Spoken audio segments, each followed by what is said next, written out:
Pam Bondi was known for her relentless pursuit of justice, but when her phone rang on a rainy Tuesday afternoon, she couldn't have predicted the chain reaction it would set off. The call came from a number she didn't recognize, but the voice on the other end was unmistakably nervous. "Ms. Bondi, I need your help. I can't talk long. They're watching." Pam immediately switched back the call to an encrypted line, signaling her assistant to start tracing the origin. "Who's watching? And who are you?" she demanded, her tone calm yet commanding. "They call me Jackson. I'm a clerk at the District Court of Eastern Louisiana. I've seen things, documents altered, cases redirected, decisions made before hearings.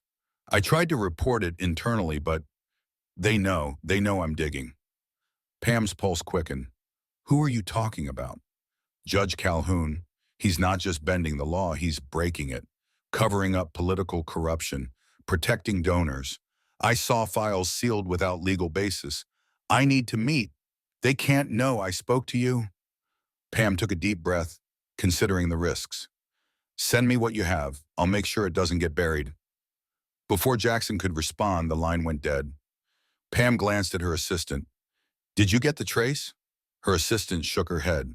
"Signal bounced through 3 states. Whoever this is, they know how to cover their tracks."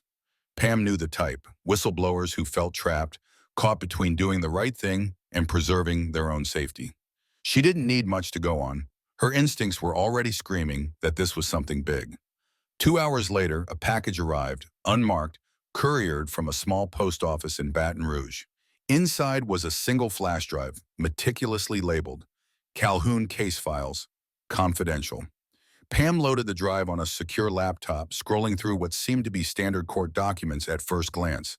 But then, buried in a seemingly innocuous set of orders, she found it. A pattern of sealed cases involving state contracts and political contributions. Her phone buzzed. Another anonymous text. "Look deeper. There's more behind the sealed motions. Check the procurement files."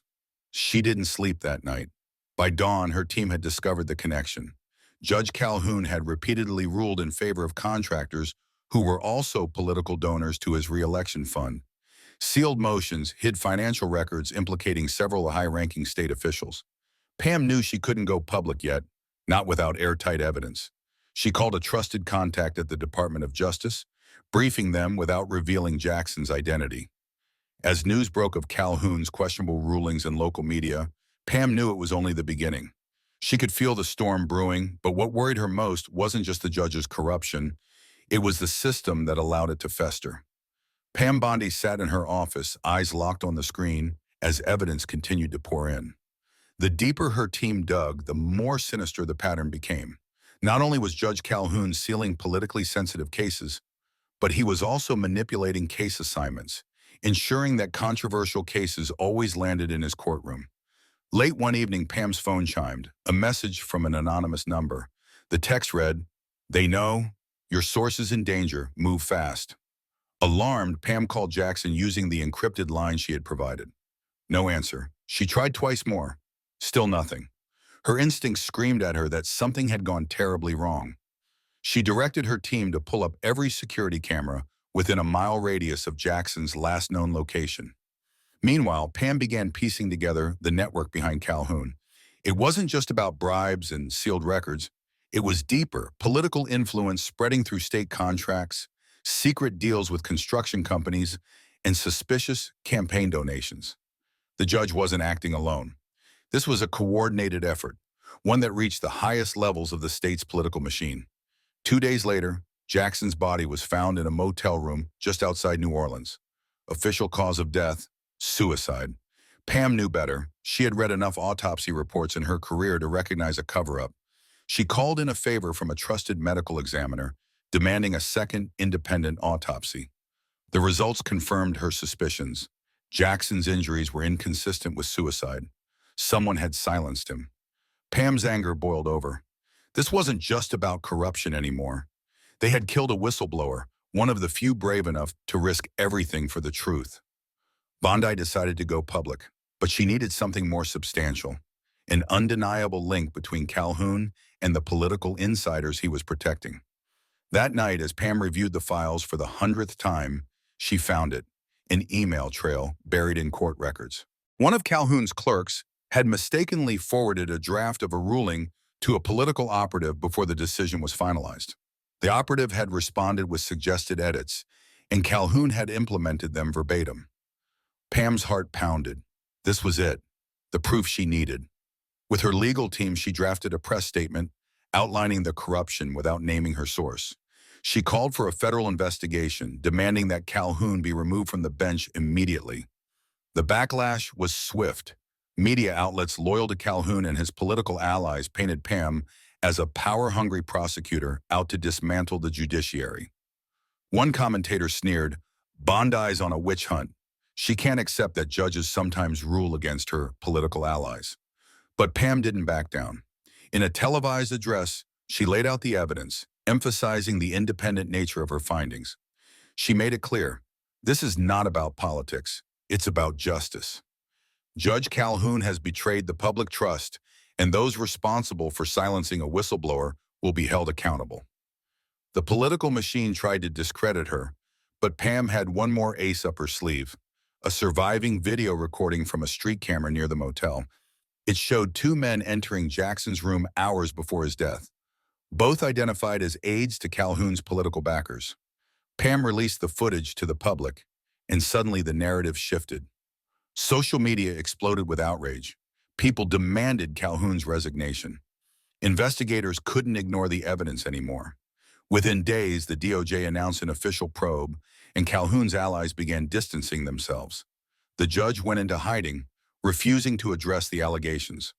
Pam knew this was far from over, but she had cracked open the case. Now it was time to see how deep the conspiracy truly went.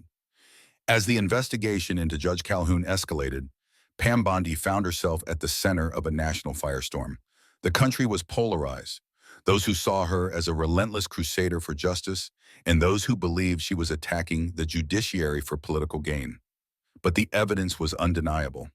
The video footage of Calhoun's aides entering Jackson's motel room before his death had sparked public outrage.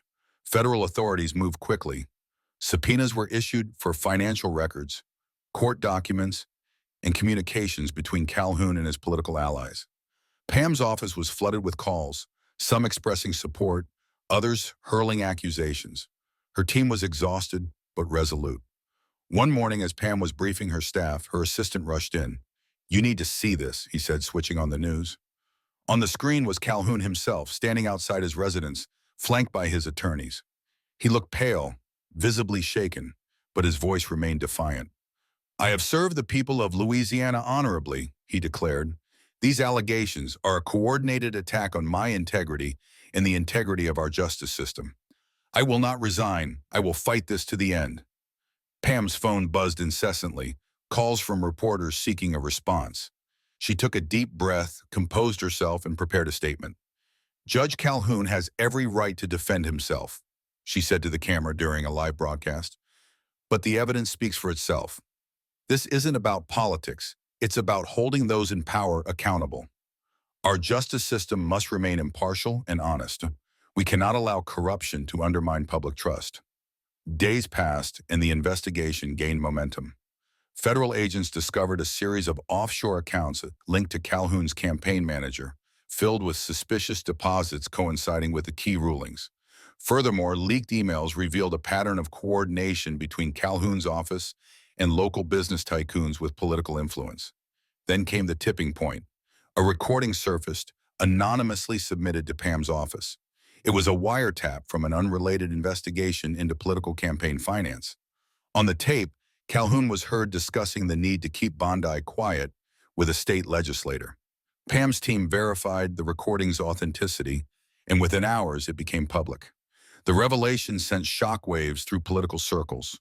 The governor called for Calhoun to step down, and his former allies scrambled to distance themselves. That evening, Pam was in her office when her assistant walked in with a solemn expression. "Calhoun's been arrested," he reported. "Charges include conspiracy, obstruction of justice, and tampering with evidence." Pam closed her eyes for a moment, exhaling slowly. It wasn't victory, it was vindication. Justice had started to prevail, but the damage done to the public's perception of the judiciary would take years to repair. As news of the arrest spread, supporters gathered outside Pam's office, holding signs that read, "Justice for Jackson and hold judges accountable." A spontaneous rally formed, filled with chants of support for Bondi's relentless pursuit of the truth. But the battle wasn't over. Inside the courthouse, Calhoun's legal team fought back, claiming that Pam had manipulated the investigation for political gain. They argued that the wiretap evidence was inadmissible and filed a motion to dismiss the charges. During the first pretrial hearing, Pam attended in person, a silent figure in the back row observing. The defense lawyer argued passionately, accusing Bondi of conducting a witch hunt. When it was Pam's turn to speak, she stepped forward with measured calm. "This case isn't about me," she said. "It's about restoring faith in our legal system. When those in power misuse their authority, they must be held accountable, regardless of their position or connections." The judge presiding over the hearing denied the motion to dismiss, citing overwhelming evidence of judicial misconduct. The courtroom erupted in murmurs, and Calhoun's head sank lower, his once defiant posture now reduced to a hollow shell. In the aftermath, Pam was both celebrated and criticized. Political analysts debated whether her pursuit of Calhoun had been too aggressive, but the public's sentiment remained clear. They wanted a judiciary free from corruption. Weeks later, as Calhoun awaited trial, Pam attended a town hall meeting in Baton Rouge. A woman approached her, eyes brimming with tears. "My husband was deported because of one of Calhoun's rulings," she said. "We knew it was wrong, but no one listened." "Thank you for fighting back." Pam offered a quiet smile. "I did what needed to be done. No one should be above the law." That night, as Pam returned to her office, she glanced at the framed quote on her wall. "Justice delayed is justice denied." She knew the fight wasn't truly over, but for the first time in months, she felt a sense of resolution. The trial itself would become a landmark case, scrutinizing not just one judge's fall from grace, but the broader system that had allowed it. Pam's determination had sparked a movement, and now others were beginning to question the integrity of judicial decisions made behind closed doors. As she looked out the window at the city lights, Pam knew that this was more than a victory. It was a message, a declaration that no one, not even a judge, was beyond the reach of justice. And as long as she had breath, Pam Bondi would continue to stand against the shadows, fighting for accountability in a world too often swayed by power and influence.